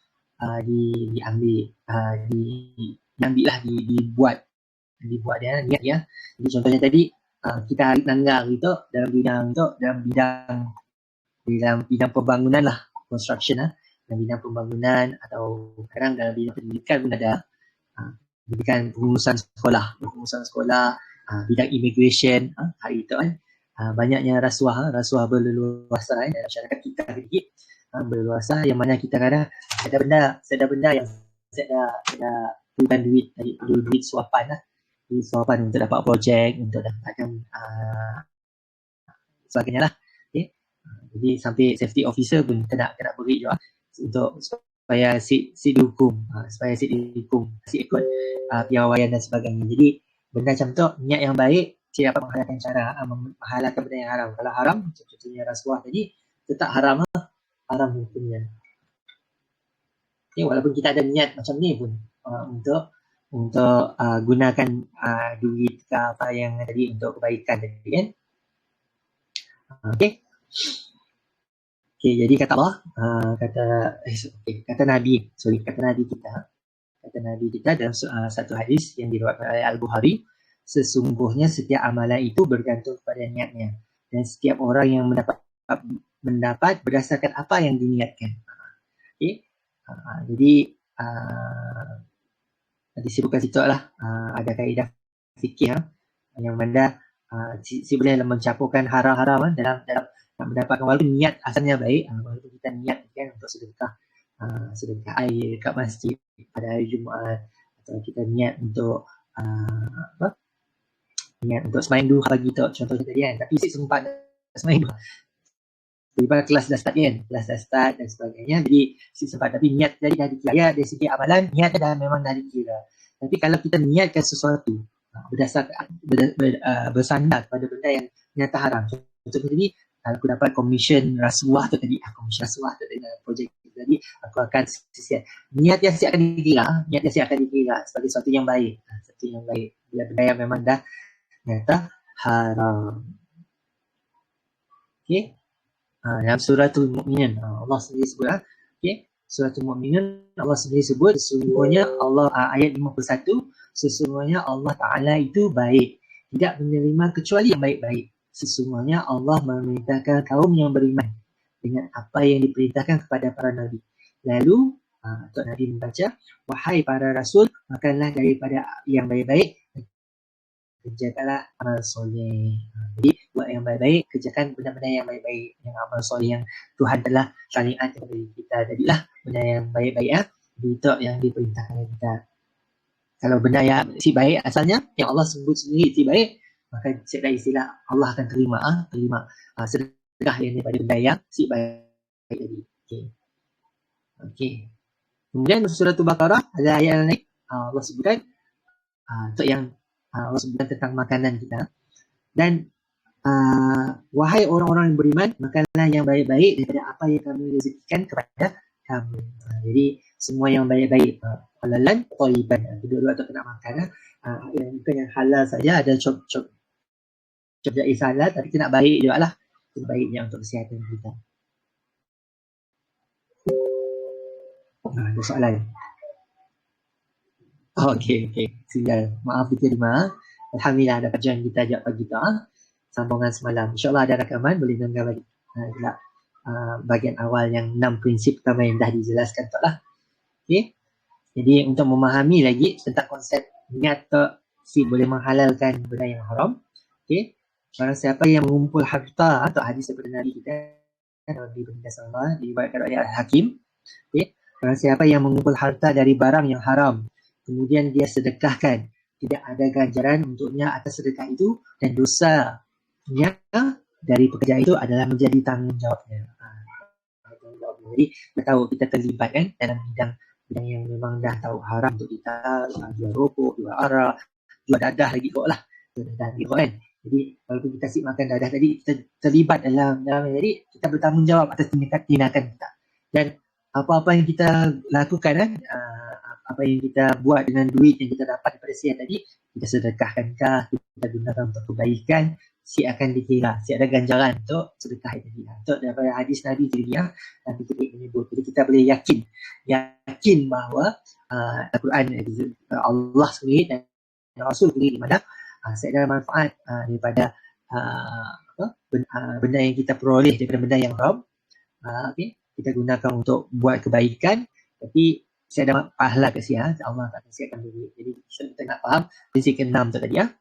Okey, contoh yang tadi ketujuh, yang paling penting, yang selalu kita tahu, kita selalu syubhat agar tidak jatuh kepada yang haram. Jadi kalau kita tahu kan antara halal dan haram, antara dari menyebut antara mak bagi Allah adalah tidak membiarkan manusia dengan kesabaran. Jadi Allah biarkan kita sama-sama. Jadi Allah bagi kriteria kan apa benda yang haram. Pertama yang Allah menyata sebut dalam Al-Quran haram. Contohnya babi tadi kan.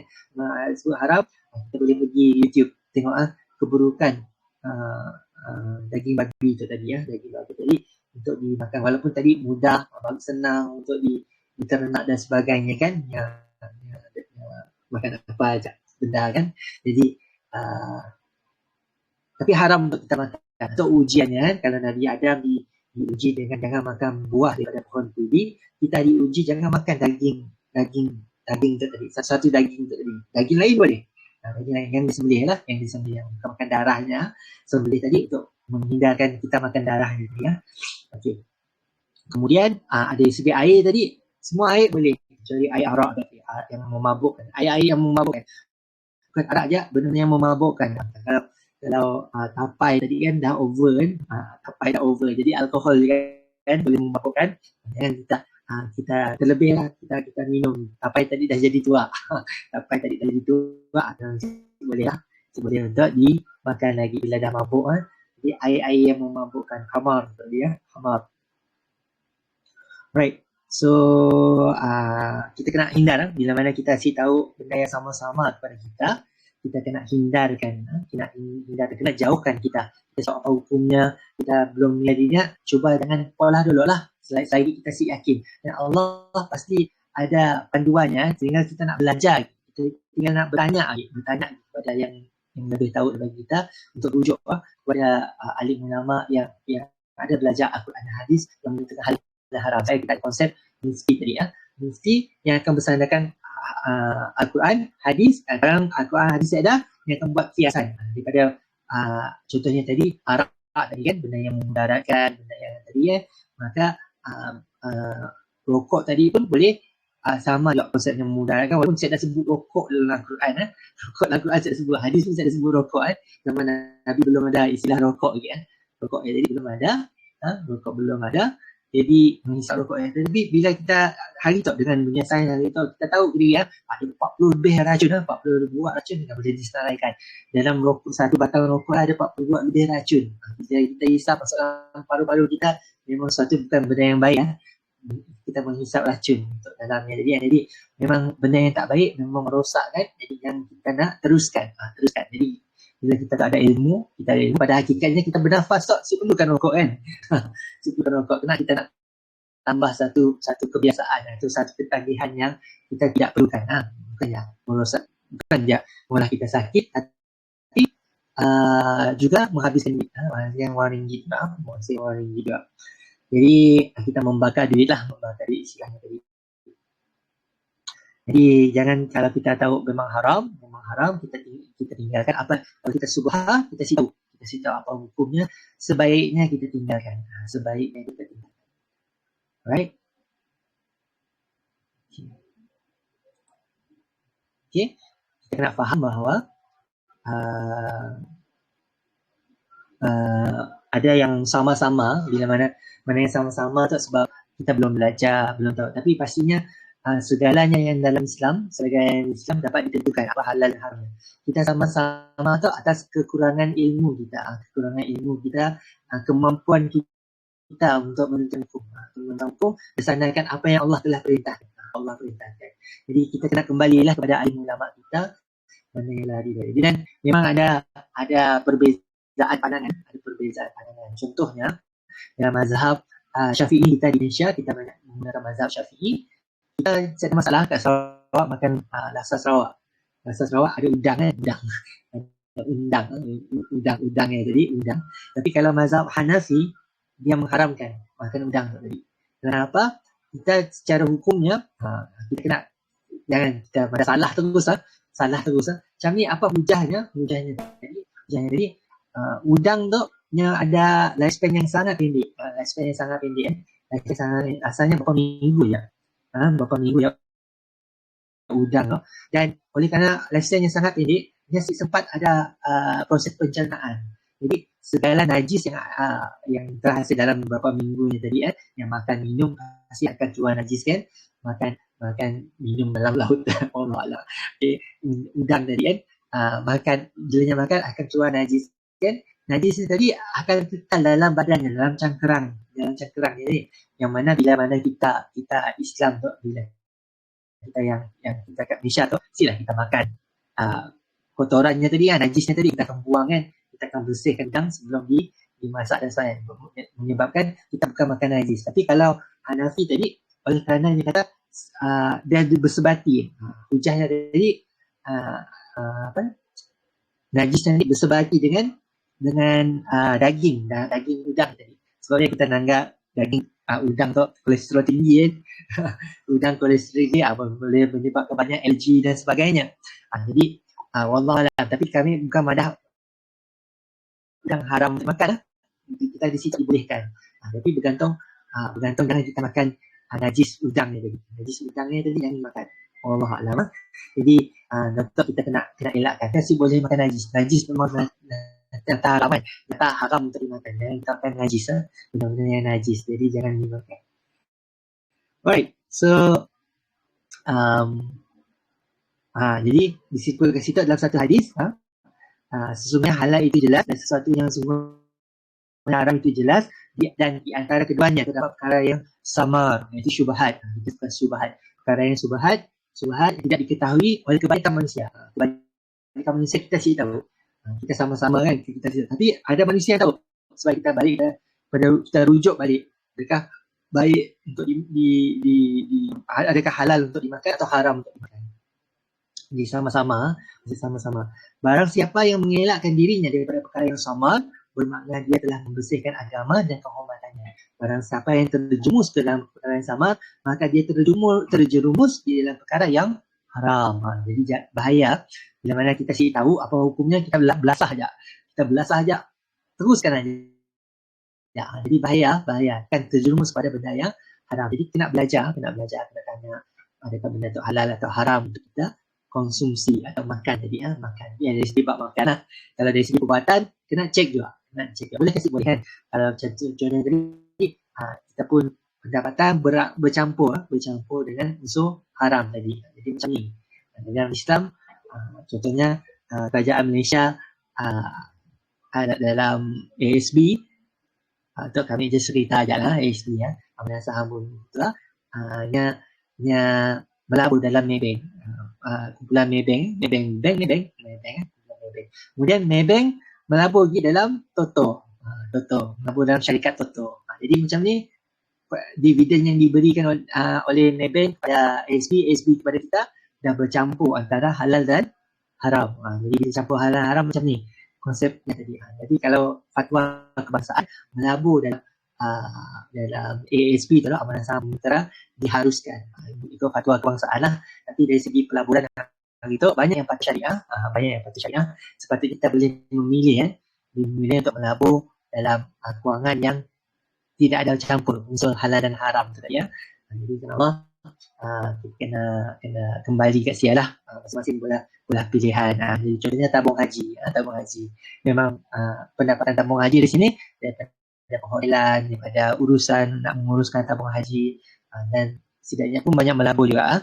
Melabur dalam sawit, dalam oil and gas pun ada juga. Jadi memang ada pelaburan di sia untuk kita apalah keputusan nak melabur dalam yang benda yang halal atau bercampur antara halal dan haram sama-sama tu tadi. Jadi sebaiknya kita kena belajar untuk menghindari benda yang sama-sama tadi. Okey. Jadi kena belajar subhanallah. Tapi bukan nama kami si pernah melabur dalam SD, pernah melabur dalam SD. Tapi bila mana kita tahu ada yang bercampur antara halal dan haram, kita boleh buat pilihan untuk pindahkan pelaburan kita ke tempat yang kita tahu, yang kita boleh yakinilah atau syariah tadi dan sebagainya. Jadi Allah top prinsip yang ketujuh, hindarilah benda yang syubhat yang sama-sama. Jadi yang ke-8, berapa banyak masa lagi kita ada? 4 minit. 8. Halal haram itu adalah bersifat universal. Jadi macam ni kita nak jelaskan ni perkara yang haram tu merangkumi keharaman atas semua orang. Maksudnya bukan orang-orang tertentu. Bukan orang Arab saja. Haram untuk orang Arab saja. Kita tadi halal. Sedang sifat manusia maksudnya semua orang Islam. Semua manusia. Islam. Sepatutnya haram hukumnya. Tapi bila mana orang yang belum menerima Allah sebagai Tuhannya, Allah yang selayaknya disembah, Tuhan yang selayaknya disembah, kita tidak dapat nak mewajibkan kepada orang yang bukan Islam untuk ikut kita. Tapi pada asalnya memang haram tu memang tidak baik untuk kita teruskan. Atau kita teruskan atau kita ambil lah. Jadi yang bersifat universal, bukan untuk kelompok manusia tertentu. Jadi universal lah. Jadi untuk orang Sarawak je, untuk orang ulat mulung tadi, untuk orang Sarawak je. Jadi sifatnya universal. Jadi supaya hukumnya dikeluarkan universal. Siapa yang sikit gelik bolehlah makan. Dah biasa kan daripada kecil ambil daripada pokok makan terus kan. Makan terus daripada pokok kan, ambil pokok makan terus ulat mulung. Saya ada masalah. Maksudnya besar siapa-siapa ya, siapa-siapa. Ini bukan untuk golongan tertentu saja, tapi halal haram tu untuk semua manusia. Jadi kita kena faham benda tu. Untuk prinsip yang ke-8. Okay. Ada soalan sebelum kita masuk yang terakhir? Jadi kalau daripada Nabi Muhammad SAW, macam ni yang terangkan sifat universal tu tadi. Contohnya dalam konsep jenayah, bila mencuri apa hukumnya? Mencuri dalam keadaan kita tadi tengah senang lena, bukan mencuri dalam keadaan kebururan dan sebagainya kan. Mencuri apa hukumnya dalam Islam? Hukum hudud, potong tangan, potong kaki. Kalau dah tangan dah nak potong kaki sebelah, potong silang.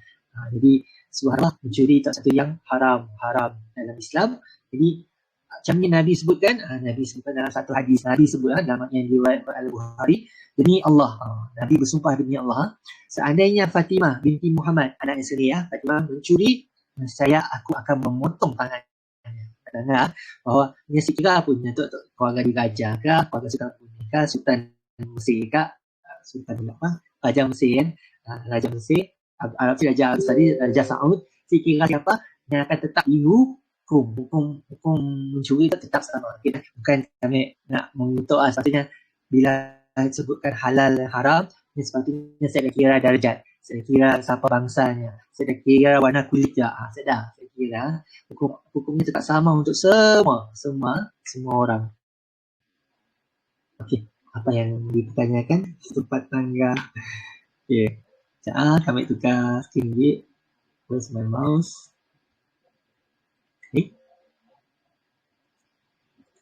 Alright.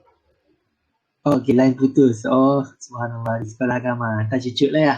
Subhanallah. Untuk bapak angkat kepada cucuknya. Subhanallah. Jadi, insyaAllah. Kalau mana yang terputus kelak, boleh rujuk balik rakaman untuk hantar balik poin-poin macam ni kita jelaskan tadi lah. InsyaAllah. Jangan guna pemahaman diimpun untuk 6 poin ya. Okay, jadi yang terakhir. Alhamdulillah. Kita bersurai 1 minit lagi. 1 minit lagi ya. Okay, keadaan darurat. Okay, prinsip ini bersandarkan kepada kaedah al-darurat tubih al-mahzurat. Ada kaedahnya. Contoh masa kali ini adalah diharuskan merosakkan harta orang lain. Yang mana asalnya tadi pola vandalism, hukum asalnya adalah haram.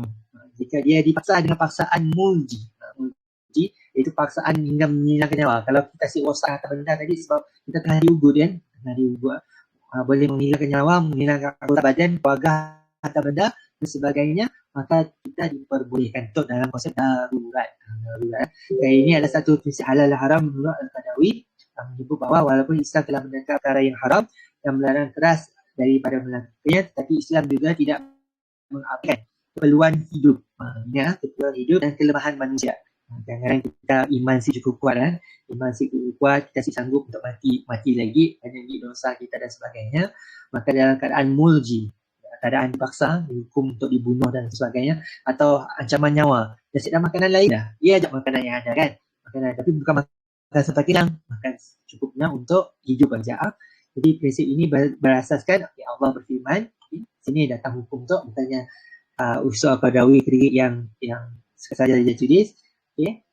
Allah sebut dalam suratul Baqarah ayat 173, Allah SWT berfirman yang lebih kurang bermaksud, kita nak rujuk bahasa Arab, terjemahan yang asal itu hanya terjemahan. Sesungguhnya Allah mengharamkan atas kamu bangkai, darah, daging babi dan binatang yang ketika disembelih tidak disebutkan nama Allah selain Allah, tetapi barang siapa dalam keadaan terpaksa, yakni memakannya sedang ia tidak menginginkannya dan tidak pula melampaui batas, maka tidak ada dosa baginya. Sesungguhnya Allah Maha Pengampun lagi Maha Penyayang. Jadi ayat 173 tu dari segi bab makanan, bab makan, Allah sebutkan walaupun asalnya tadi makan babi, makan makanan yang tidak disembelih, makan apa yang berdarah tadi, bangkai darah tadi, contoh kaus saja darah saja dah. Auzubillah, dah sampai tahap macam ada air, mesti ada darah saja dapat diminum lah. Tapi darah memang mudarat, darah memang mudarat. Kita makan darah memang kita akan sakit. Jadi andai kata terpaksa bangkai sekali pun bangkai kita jumpa burungnya mati kah, apa binatangnya mati dan sebagainya, dia ajak makanan yang ada, maka dikira bangkai kan, paksa makan, maka dalam keadaan darurat, tapi kita asalnya kita si mau kerana untuk hidup, tapi disebut situ jangan melampaui batas, jangan sampai kenyang, Orang yang disebut. Jadi tidak ada dosa baginya. Allah sendiri sebut tidak ada dosa baginya. Bagi siapa yang melanggar hukum yang asal jadi haram dari segi makanan. Ya. Subhanallah. Jadi untuk hukum asal. Jadi hukum yang asal dikiaskan, diumpamakan pada benda-benda lain yang diharamkan oleh Allah Subhanahu Wa Taala. Jadi kerana Allah itulah 9 prinsip secara umum bagaimana kita menentukan halal dan haram, dalam Islam. Jadi memang ada benda yang sama-sama kita kena kembali kepada orang-orang yang alim yang belajar Al-Quran dan Hadis yang telah diamanahkan sebagai mufti contohnya untuk mengeluarkan fatwa. Fatwa itu tadi mengeluarkan hukum tentang satu benda yang sama-sama yang tidak jelas. Jadi kita kena kembali kepada yang contoh lah. Jadi soalan-soalan yang tadi lah, boleh si duduk semeja dengan orang minum arak, boleh si kita teruskan pekerjaan yang ternyata kita tadi terlibat menyumbang pada benda haramnya tadi, contohnya ngangkut arak, ngangkut rokok dan atau apa lagi ngangkut dadah.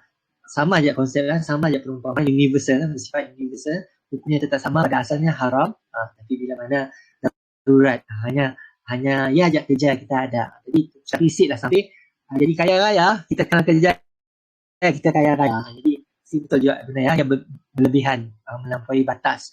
Jadi di sini lah kita kena fahami bahawa yang sebagusnya kalau kita nak tenang hidup tenang, kita menyumbang pada kerosakan masyarakat, maka kita carilah benda yang kerja yang halal tadi, insyaAllah. Jadi Allah ajak kami nak kongsikan setakat 2 hari tu. Subhanallah, banyak kekurangan kami rasa. Kami bukan pakar, bukan ada diploma atau sijil halal lah dalam bidang halal. Kita yang kenal orang yang dalam pengurusan halal daripada UiTM, daripada universiti daripada UIA je. Ada kawan yang daripada UIA je dalam bidang halal juga. Tapi walaupun ada diploma, ada degree pun belum tentu je betul-betul lah mengeluarkan hukum, kita akan kembali kepada universiti je. Tapi sebagai orang yang arif yang memang ada belajar dalam konsep nak menentukan apa yang halal, apa yang haram, pasti siap tahu lebih lagi.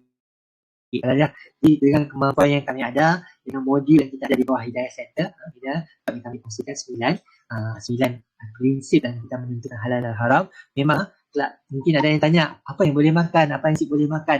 Kita belajar kafah, kita boleh Google je sebenarnya. Langgar ayat tadi pun, ayat yang kita kongsikan tadi yang bab darurat dia, ayat Al-Baqarah ayat subhanallah, ayat berapa tadi 187. Kami dah tutup dah.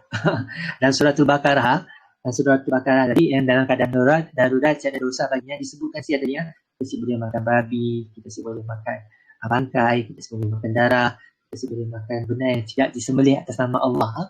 Jadi disembelih atas nama Allah, kita khawatir kan orang yang kena Islam tadi dia madah aku sembelih tak cara yang betul, tapi macam ni kita nak tahu jujur hanya kalau orang yang tadi orang Islam kita tahu dia akan takut pada Allah, dia beriman pada Allah, dia akan bertanggungjawab kalau dia madah aku sembelih atas nama Allah, tapi pada akhirnya si ikut tata cara, ada si ikut cara yang dianjurkan dalam Islam tadi. Jadi Allah subhanallah, kami ada ramai yang join hari itu. Subhanallah, kelas kita semakin ramai, kami jadi khawatir.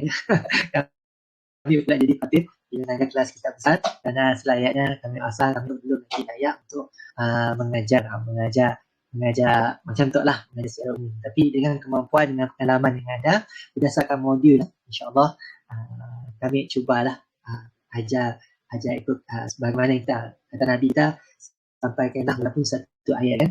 Jadi maksudnya tadi bukan maksud kita nak jadi ustaz dulu barulah kita boleh dapat menyampaikan sesuatu, tapi bila kita ada minimum requirement, kita ada kefahaman asas yang kita yakini, pastinya apa yang kami sampaikan atau apa yang kami tahu ajalah, apa yang kami tahu minta maaf, kami siap nak cerita lebih lanjut kan.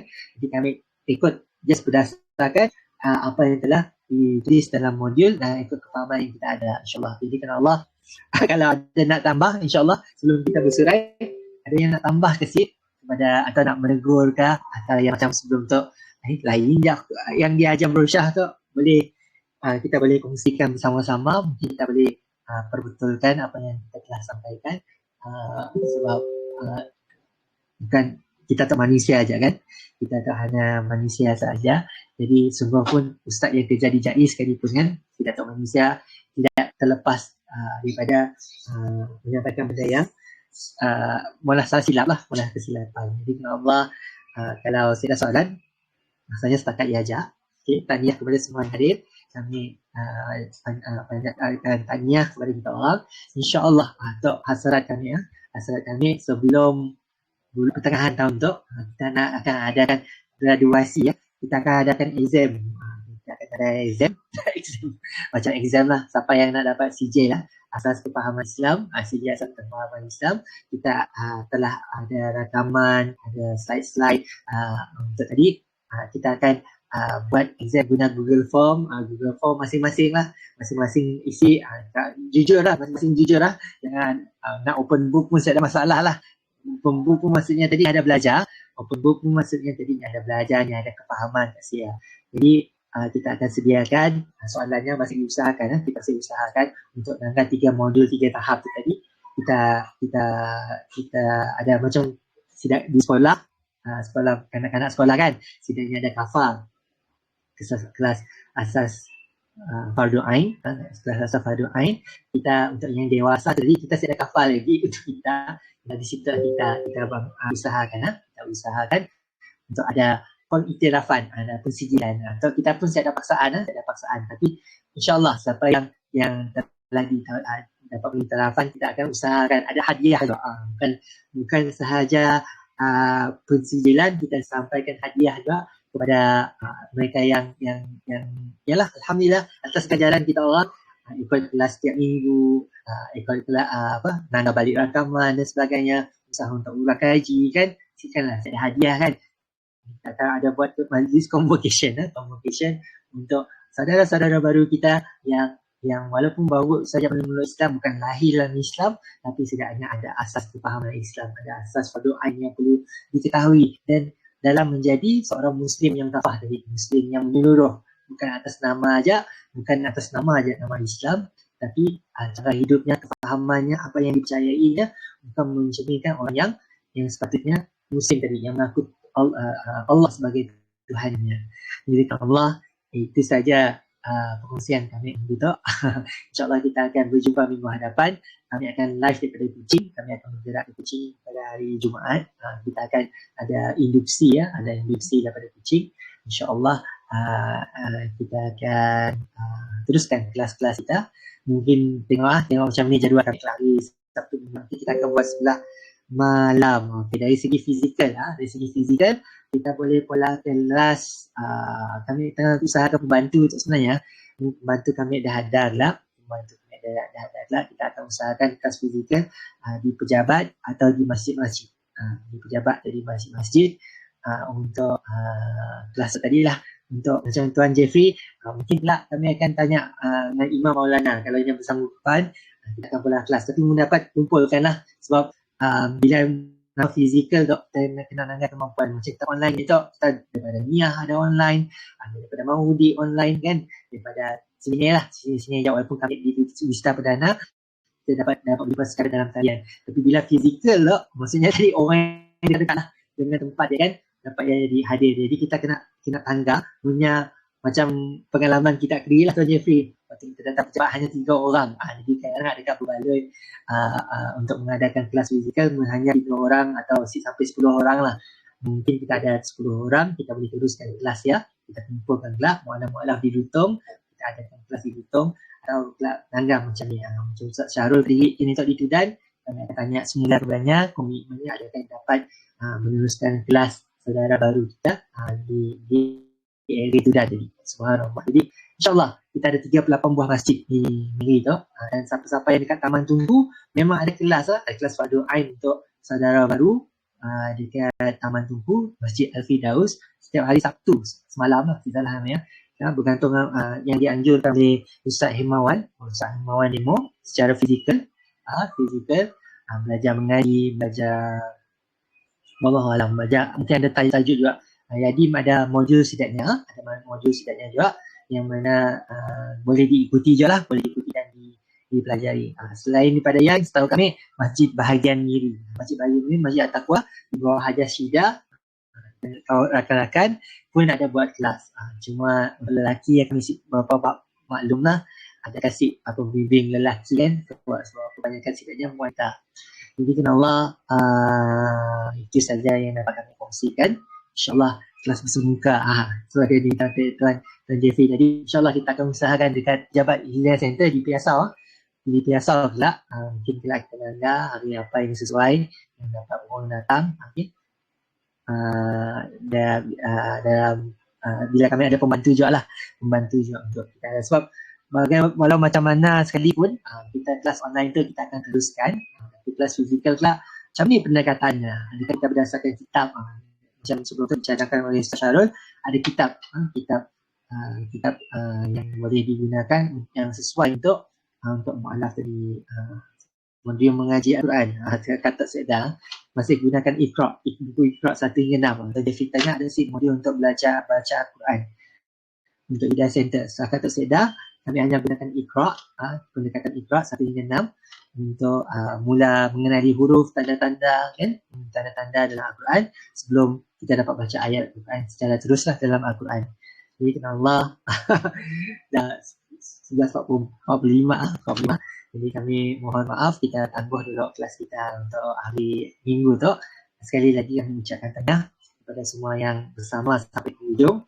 Jadi sebagaimana semua majlis ilmu kita nak biasakan, kita nak mohon ampun maaf kepada Allah SWT dengan tasbih kafarah, dan ingatkan diri kita bahawa kita manusia yang sangat rugi, sebab masa sentiasa berlalu. Kadang-kadang kita isi masa kita dengan amal yang soleh, kemudian kita berbesar-besar dengan kebenaran, dengan kesabaran, kita tergolong dalam golongan orang-orang yang rugi tadi. Jadi kerana Allah kita tangguh majlis kita dengan tasbih kafarah dan surat subhanallah wa bihamdika asyhadu an la ilaha illa anta wa astaghfiruka wa atubu ilaik wal 'asr innal insana fi khusr illa alladhina amanu wa 'amilus solihati wa tawassaw bil haqqi wa tawassaw bis sabr.